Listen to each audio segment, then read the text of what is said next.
saw something in the basement. My name is Jake, and this is the story of the worst night of my life. I never really believed in ghosts or anything like that before, but now, I'm not so sure. It all started on a Friday night. My parents were out of town, and I had the house to myself. I was 16, and they trusted me enough to leave me alone for the weekend. I thought it was going to be awesome. A weekend of video games, junk food, and staying up late. But things didn't go as planned. It was around 10 p.m. when it started. I was sitting in the living room, playing a video game, when I heard a noise. It wasn't a loud noise, just a soft thud coming from the basement.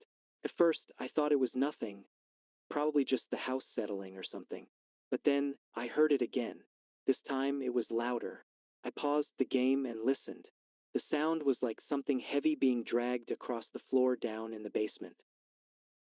My first thought was that maybe a box had fallen over or something, but the more I listened, the more I realized it didn't sound like that. It sounded like footsteps. I tried to ignore it, telling myself I was just imagining things. But the noise didn't stop. In fact, it got louder and more frequent, like someone or something was walking around down there. I stood up, trying to shake off the fear creeping up my spine. It's just the house, I told myself. But deep down, I knew that wasn't true. The basement in our house is creepy. It's old and unfinished, with exposed beams and a dirt floor. I've never liked going down there, even during the day. But now, in the dark, with that noise coming from below, the thought of going down there made my skin crawl. But I had to check it out. I couldn't just ignore it. If there was something or someone down there, I needed to know. I grabbed a flashlight from the kitchen drawer and headed for the basement door.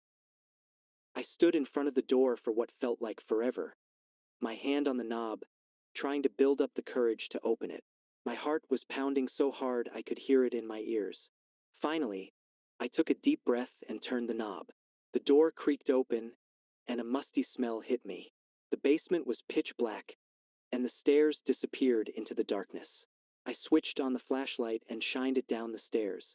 The beam of light shook as I tried to steady my hand. "Hello," I called out, my voice trembling. No answer. Just silence, except for the faint sound of those footsteps. I took a step down, then another. The stairs creaked under my weight, each step echoing in the silence. I kept the flashlight pointed straight ahead, afraid of what I might see if I looked around. When I reached the bottom of the stairs, I shined the flashlight around the basement. Everything looked normal, just the usual stuff we kept down there. Boxes, old furniture, a workbench with tools scattered across it. But the sound was still there, coming from the far corner of the basement, where the shadows were thickest. I took a few steps forward, the flashlight beam cutting through the darkness. The sound of footsteps stopped suddenly, and for a moment, there was nothing but silence. Then, out of the corner of my eye, I saw something move. I whipped the flashlight toward the corner, but there was nothing there, just shadows. But I knew I had seen something, a dark shape, like a person, moving in the shadows. "Who's there?" I shouted, my voice echoing in the basement. No answer. My heart was racing, and I could feel the sweat on my forehead.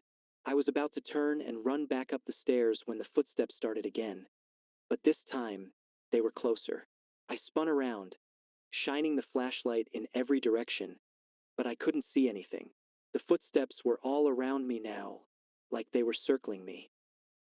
I felt a cold breeze on the back of my neck, and I knew, whatever it was right behind me.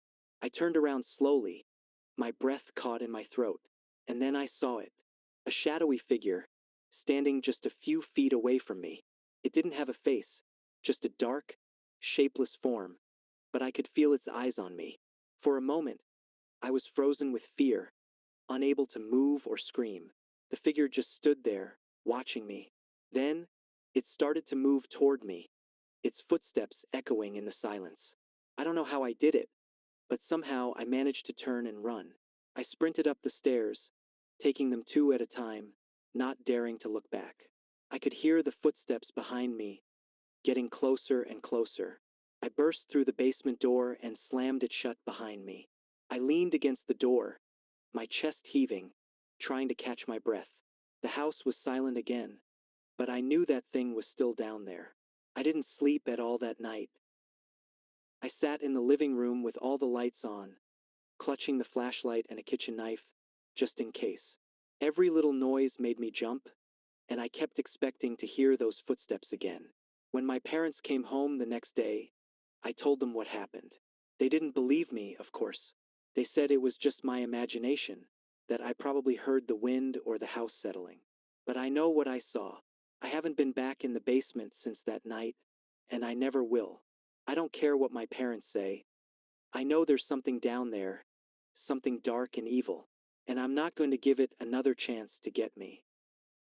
So, if you ever hear strange noises coming from your basement, take my advice. Don't go down there. You might not be as lucky as I was. Another story. In the small, fog-shrouded town of Havenwood, a crumbling old mansion sat atop a hill, its once grand walls now cloaked in ivy and decay.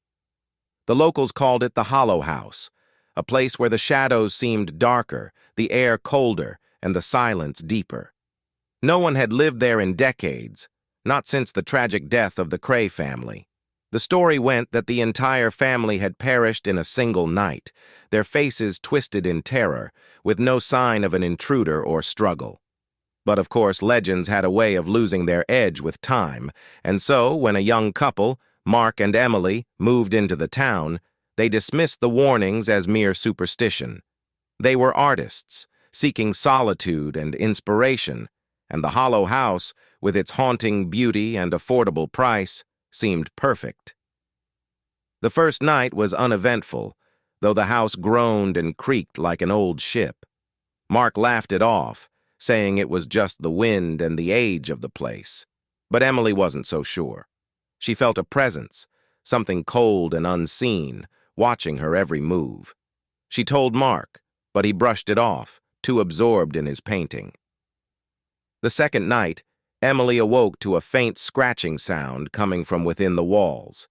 It was rhythmic, almost like someone, or something, was trying to communicate.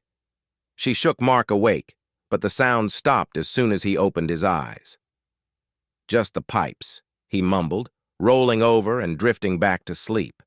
But Emily couldn't shake the feeling that they weren't alone. The next day, she explored the house while Mark worked on his art. As she walked through the dim hallways, she noticed strange symbols etched into the walls, almost hidden beneath layers of dust and cobwebs. They looked ancient, ominous, like warnings or curses. She felt a chill run down her spine. That night, the scratching returned, louder and more insistent. Emily, terrified, pressed her ear against the wall. The sound was coming from directly behind her, inside the wall of their bedroom. She backed away, heart pounding, as a low, guttural whisper echoed through the room. "Help! Us!" Mark woke to Emily's scream. He jumped out of bed, but there was nothing there. No sound, no whispers, just the oppressive silence of the Hollow House. Emily, shaking with fear, begged Mark to leave, but he refused, thinking it was just her imagination. The next day, Emily decided to dig deeper. She found old newspapers in the attic, yellowed and brittle with age. They told of the Cray family, of the night they died in terror. But there was more. Stories of others who had lived in the house before them, all meeting the same fate. That night, Mark stayed up with Emily, keeping watch.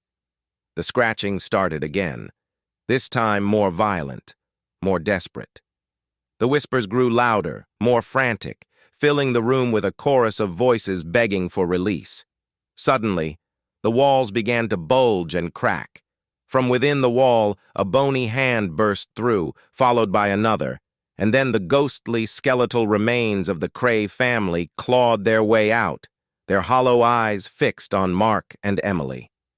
The couple ran, but the house wouldn't let them go.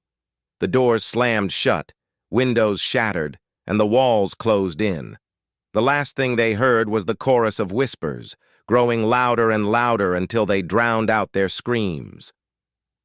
The next morning, the townspeople found the Hollow House silent once more, its doors wide open, and no sign of Mark or Emily. The house, it seemed, had claimed more souls, and the whispers in the walls grew ever stronger, waiting for the next unfortunate visitors. Subscribe for more.